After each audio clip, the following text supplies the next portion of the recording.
Good evening, everybody, and welcome to this evening service of us. Let's pray together. Our Father, Yahweh Elohim, Lord of Lords, we praise and we honor you, our Father, for this opportunity to just delve in your word, our Father. Just to press in, our Father, and just look at the truth that's in your word, our Father.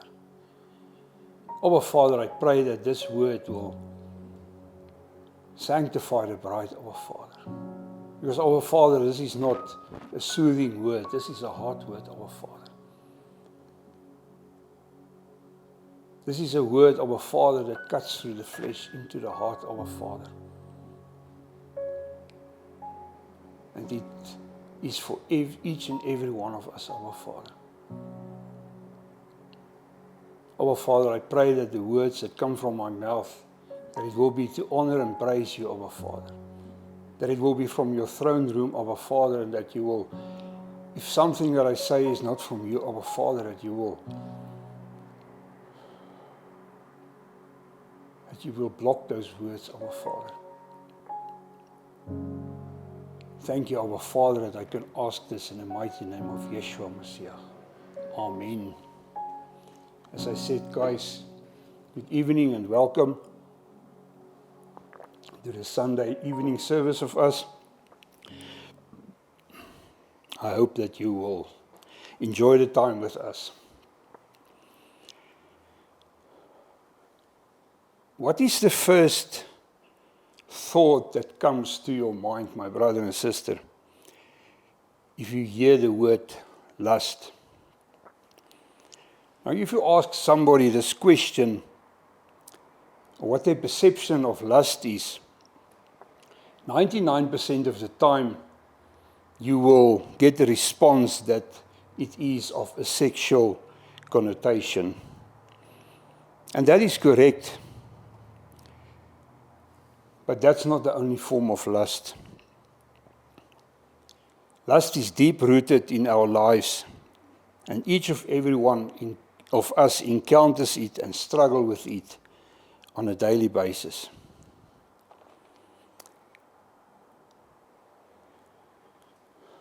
The biblical definition of lust is that of any strong desire that pulls you away from Yahweh, from Yahweh's will. And each and every one of us is called by Yahweh. Who is called by Yahweh is fighting this battle in one or another area of our lives. If you are truly called, my brother and sister, we are going to have to fight this battle.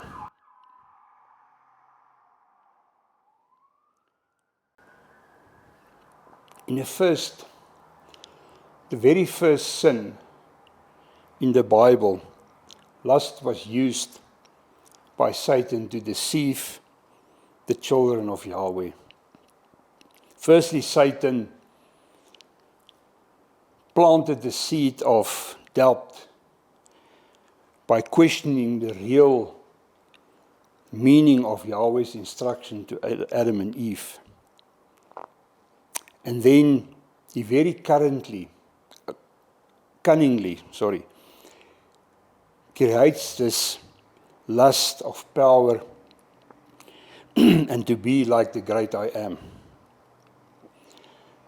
Then we read in Genesis 3 verse 9, and I want you to listen very carefully to this verse. And when the woman saw that the tree was good for food, just remember that, saw, and that it was pleasant to the eyes, remember that also, and the tree to be desired, to make one wise. She took of the fruit thereof, and did eat, and gave also unto her husband, and he did eat. In this one verse, we already see what the role of lust played in the fall of man.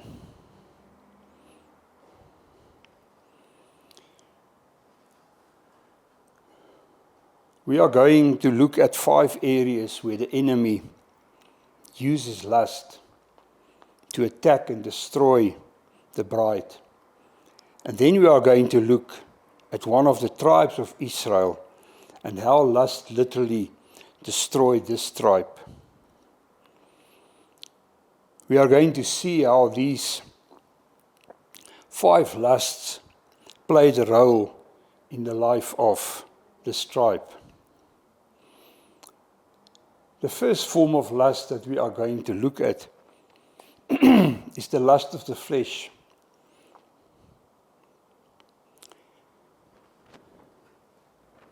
This is when your body wants what your spirit knows is wrong. This is things like sexual temptation, addiction, secret habits, things people do in private that nobody sees. Samson is a very good example because he had this almost uncontrollable desire for women.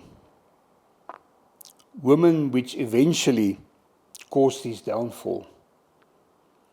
He did not lose his strength in one day, but little by little, and that is exactly what the enemy's tactic is. He destroys you little by little. In our lives today, he uses media, social media, the internet. Sexual temptation is everywhere. At the workplace, even in churches, literally everywhere, my brother and sister. The second one is the lust of eyes. And remember in the verse that we read about Eve that looked at the tree and she saw that it was delightful. So lust of the eyes, you see something and suddenly you want it even if it's not yours. You then start making plans to get this object. And because of lust, you are prepared to do anything to get it. If necessary, you will steal and even commit murder in order to acquire it. King David, and we all know the story, the history of what happened with him and Bathsheba. And King David is a very good example of this, my brother and sister.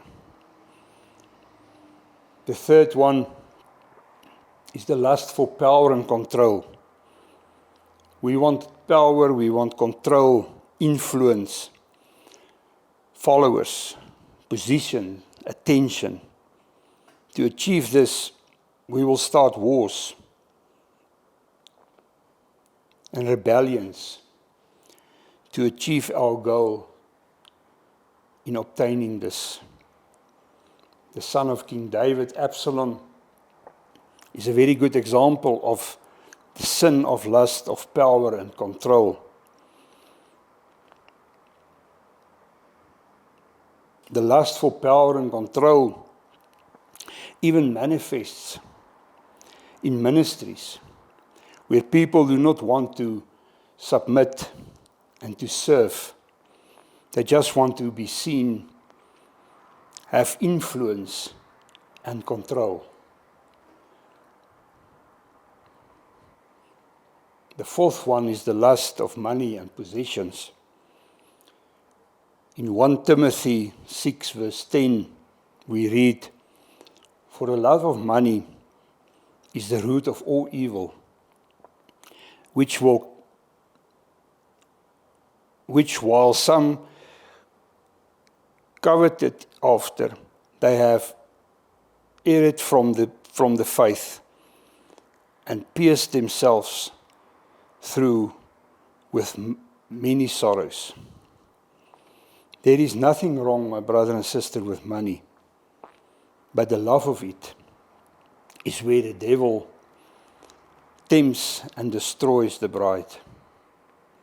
Because again, like with power and control, we are prepared to commit corruption, steal, scam, and even commit murder to achieve our goals and to obtain money.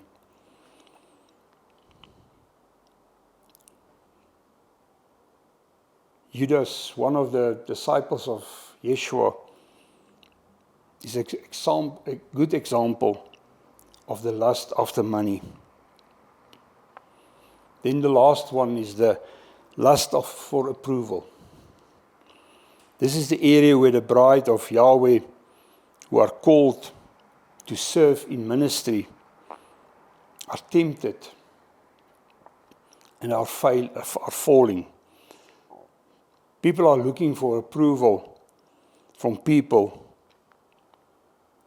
and by doing that, they are listening to the voice. They are not listening to the voice of Yahweh. Those in ministry rather listen to what people say and than what Yahweh says. It's those people that are people-pleasing preachers. They start off well, and then because of the fear of losing people, and losing their ministry, they listen to what the people want.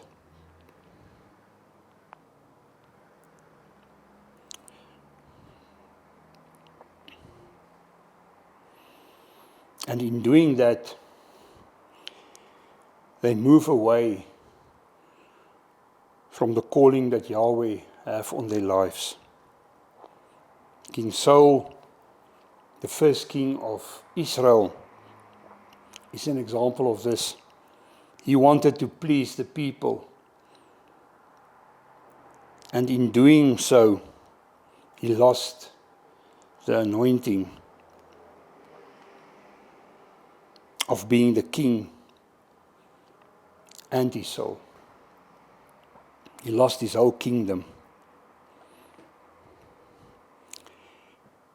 Now we are going to look at the tribe that I mentioned earlier, and how the above points caused them to fall and lose their calling, and also what the warning for us, the bride, is today.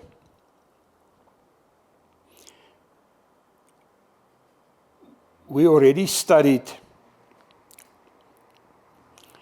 the first 4 sons of Jacob: Reuben, Simeon, Levi, and Judah. And we saw how unrepented sin, rebellion, and pride influenced the tribes of these tribes of Israel's character. The 5th son of Jacob was born from the concubine, or the maidservant of Rachel, the second wife of Jacob. Her name was Bilhah. So, because Bilhah was Rachel's maidservant, Rachel had the honor to name the son, and she called him Dan. You can read it in Genesis 35-6. Dan in Hebrew means to judge, to minister, judgment, to govern. And listen to this, to be in strife and quarrel. And you will see later how this actually came forth. The root word Adon means to be a leader of a household. And this is what was prophesied over them. This is what their name meant, is to be leaders. But we will see how they fell for the lies of Satan, and they missed this. The tribe of Dan was the last tribe to receive land in the promised land. Their piece of land bordered the Mediterranean Sea, and Ephraim, the Mediterranean Sea, if you look at the map, on the left, and Ephraim on the right-hand side to the east, so the Mediterranean Sea to the west, and Ephraim to the east, and then also to the west, they bordered the Philistines. And that's the area that we know today as Gaza.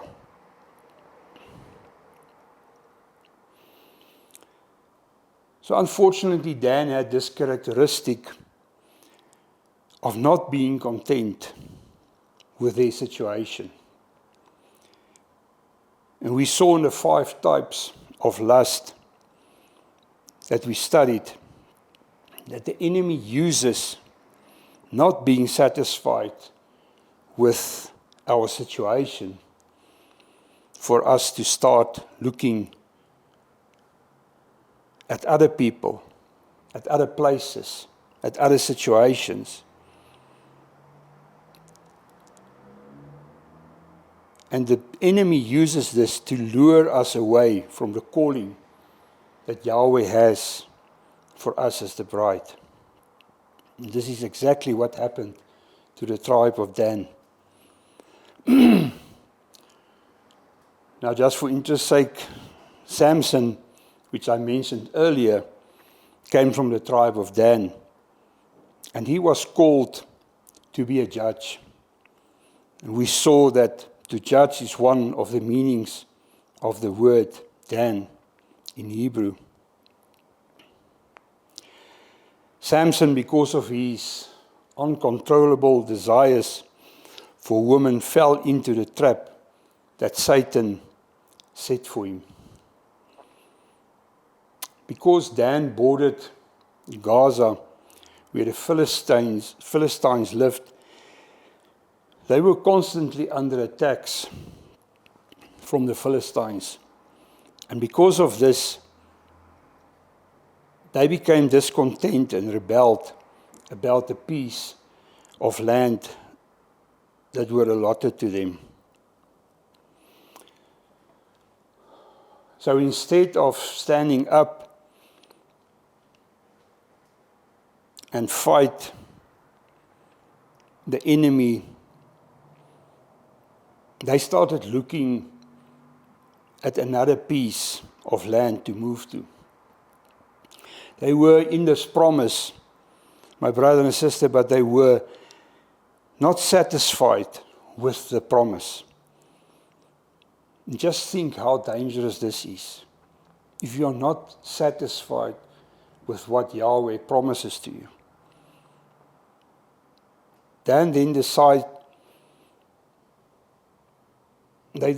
to send spies through Israel to look for a piece of land that they can move to.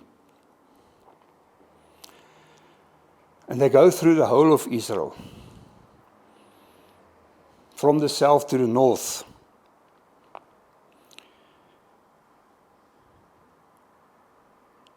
And when they reached the north, these spies, they came to a city of a brother of Dan, which was also born from Bila. So the tribe of Naphtali, the spies came in this land where Naphtali is, at the north, in the north of Israel. And they came to a city with the name of Laish. And they saw, but this city looks wealthy, got everything, and it looked peaceful. The spies then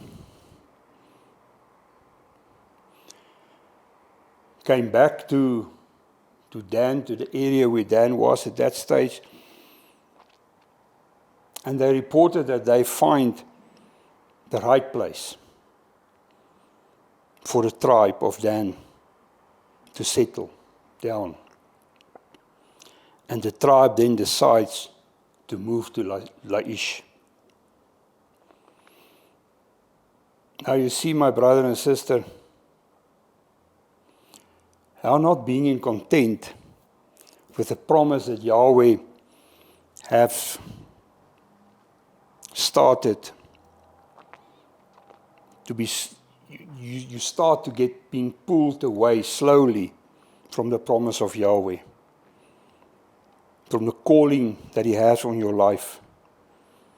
Lustful eyes, lust for power and control, lust for acceptance. Then, because they were born from Bila, had this concubine, Dan struggled with rejection because they were born out of covenant. They felt inferior towards their brothers. That is exactly what the enemy does, to take us out of the calling that Yahweh have for us, my brother and sister. He shows you what other people have. And by doing that, He creates this hunger, lust for more money, a bigger house, a bigger car, more powerful car, for power and control. And in the process, we lose the promise and salvation.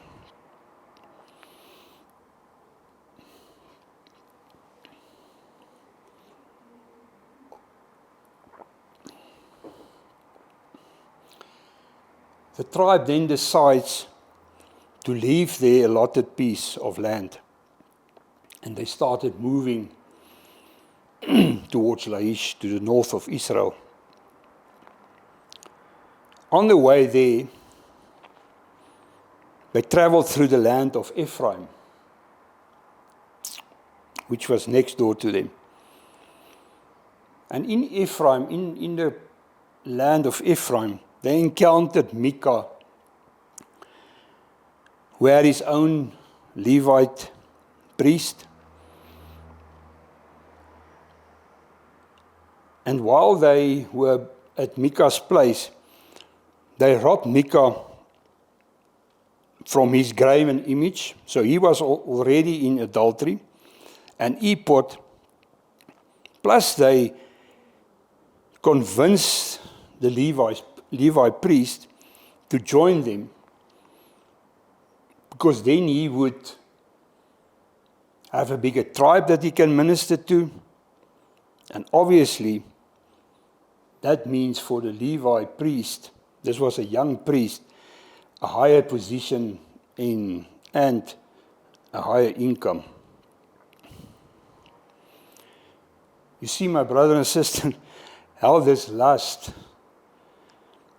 for more started to spiral out of control and even influence other people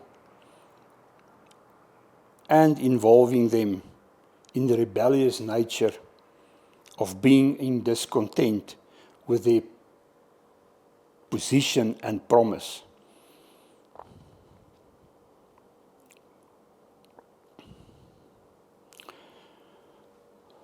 When the tribe of Dan reaches Laish, they attack the city.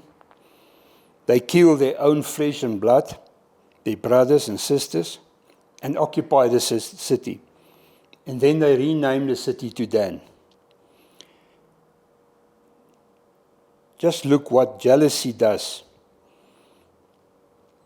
You have something that I do not have. Therefore, I'm going to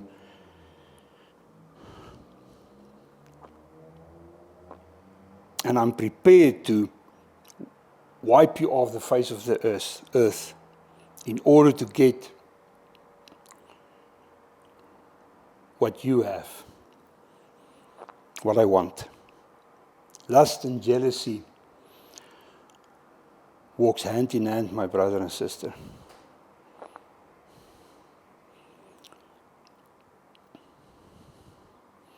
You see, my brother and sister, how a small act of being in discontent with the promise of Yahweh had a major impact on the lives of the whole tribe. Those lustful eyes, lust for money, lust for control, lust for approval,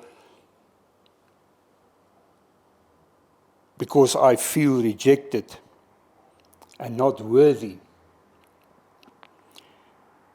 These are all the temptations that Satan used to remove Dan from being in covenant with Yahweh.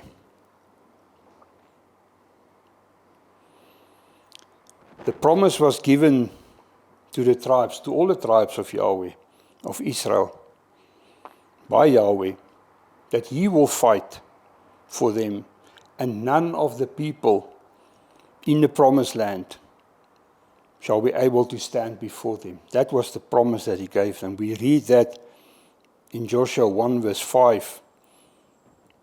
There shall not be any man be able to stand before thee all the days of thy life. As I was with Moses, so will I be with thee. I will not fail thee, nor forsake thee. Be strong and full of courage. For unto this people shall thou divide for an inheritance the land which I swore unto their fathers to give them.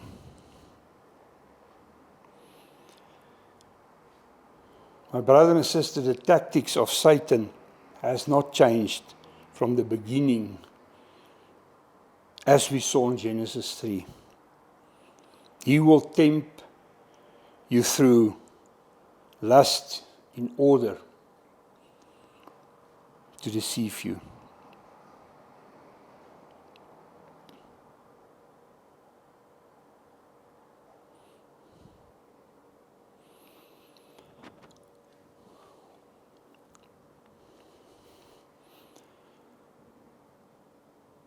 Another good example is if we read in Genesis 13, and we read there that Abram and Lot decides to each go their own way, because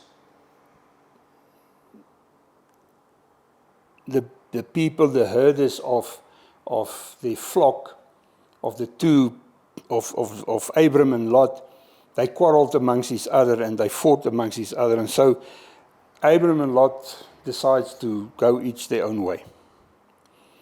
Then in Genesis 13, verse 10, we read, so Abram said to Lot, there's the land in front of you. You decide which area you want. And then we read in verse 10, and Lot lifted up his eyes and beheld all the plain of Jordan, that it was well watered everywhere, before the Lord destroyed Sodom and Gomorrah, even as the garden of the Lord, like the land of Egypt, as thou comest into Seir. Then Lot chose him all the plain of Jordan, and Lot journeyed east, and they separated themselves, the one from the other. Then in verse 12 we read about Abram. Abram dwelt in the land of Canaan, and Lot dwelt in the cities of the plain and pitched his tents towards Sodom. So when Lot looked at this land, he saw this beauty of the land, And he goes and he dwells in the midst of the most evil and sinful cities of the time. And we all know how that turned out for him and his family.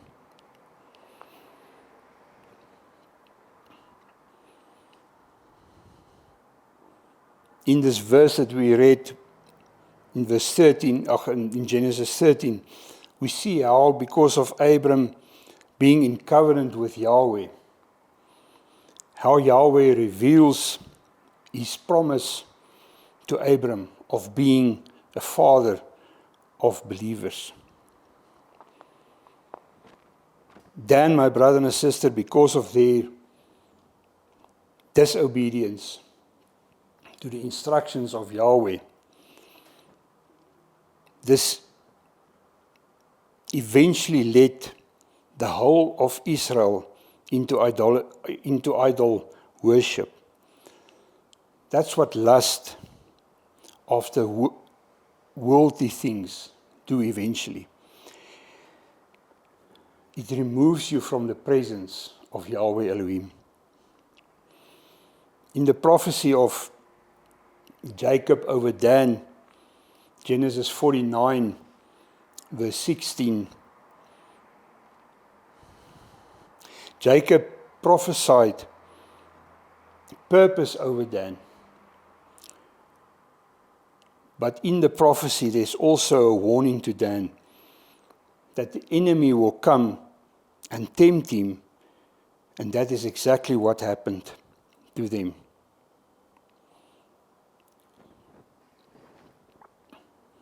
Because of the disobedience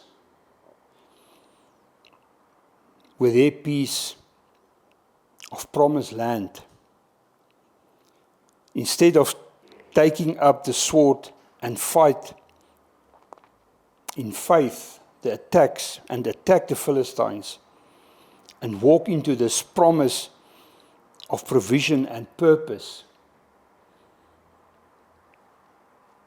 that Yahweh had for them, they lusted after what the world promised them. And because of this action, they lost being in covenant with Yahweh.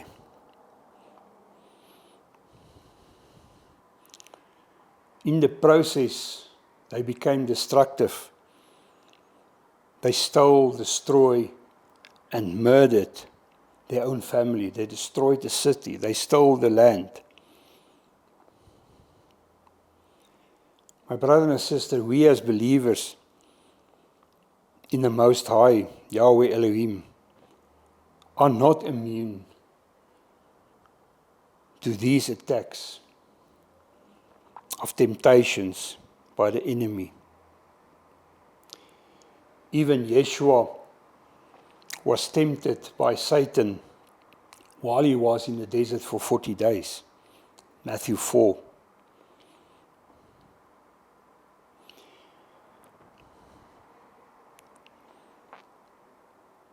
Yeshua said the following to his disciples and us as the bride. John 15, verse 18. If the world hate you, you know that it hated me before it hated you. If ye were of the world would love his own. But because you are not from the world, but I have chosen you out of the world, therefore the world hateth you. My brother and sister, we as the bride must not be asleep in these last days and be caught asleep like the 5 unwise virgins in Matthew 25. We must be awake, wide awake, my brother and sister, for the tactics of the enemy. Because he's cunning and comes like a thief in the night, but he steals. He's like a roaring lion that just wants to kill and destroy, my brother and sister. There's a warning for the bride in 2 Timothy 3, and I read for you from verse 1. This know also, that in the last days perilous times shall come, for men shall be lovers of their own selves, covetous, boasters, proud, blasphemers, disobedient to parents, unthankful, unholy. You see that, unthankful. Verse 3, without natural affliction, truce breakers, false accusers, innocent, fierce, despisers, those that are despisers of those that are good, traitors, heady, high-minded, lovers of pleasure more than lovers of God, having a form of godliness, but denying the power thereof. From such turn away.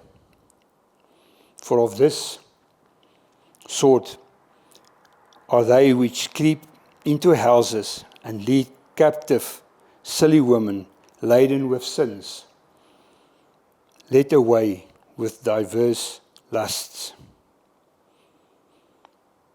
ever learning and never able to come to the knowledge of truth. My brother and sister, Yahweh gave us the bride, His word, to guide us, and the word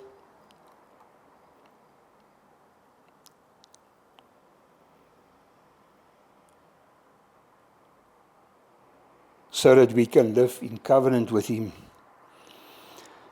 Satan will tempt us and lure us away on a road of self-destruction, just as he did with the tribe of Dan. In Revelation, we read again about the 12 tribes and the 44,000. But the name of Dan is not mentioned.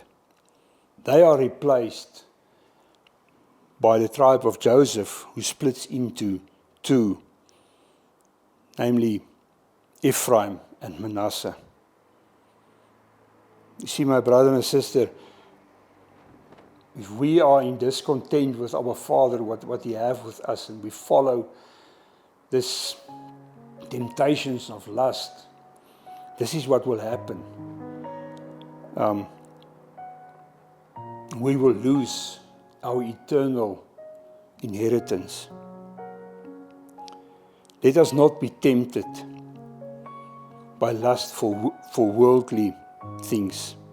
It is not worth losing our salvation because we are arrogant in handling sin and temptation like Dan did.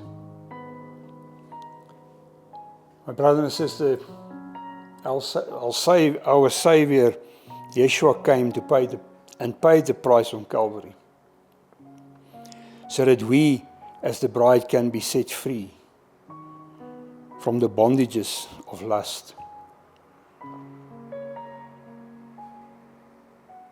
I'm closing, and I just want to urge you, at the end of this message, there will be a small ad that gives telephone numbers. If you need to speak to somebody because you are sitting with some other kind of lust in your life, please phone us. Let's make an appointment and let's address this, my brother and sister. Don't lose your salvation. The time is running out, my brother and sister, and we cannot afford to hear the words, go away, I don't know you. Let's pray together. Our Father, thank you for your word of truth. Our Father, thank you that bondages are breaking tonight, that people are being set free, our Father, by the truth in your word, our Father, because your word says the truth will set you free. Our Father, I pray that each and everyone who listens to this message, our Father, that they will self-search them, our Father, that they will look inside and see where these things, our Father, because the enemy comes so subtle, our Father, it looks like an angel of the light, our Father, and we entertain it, our Father, and we think we are doing the right thing, our Father, but in the meantime, we are destroying everybody around us, like Dan did. And eventually the whole Israel was pulled into idolatry. Our Father, I pray that your word will cleanse everybody that listened to this tonight. Thank you, our Father, that I can pray this in the mighty name of Yeshua Messiah, our Lord and Savior. Amen.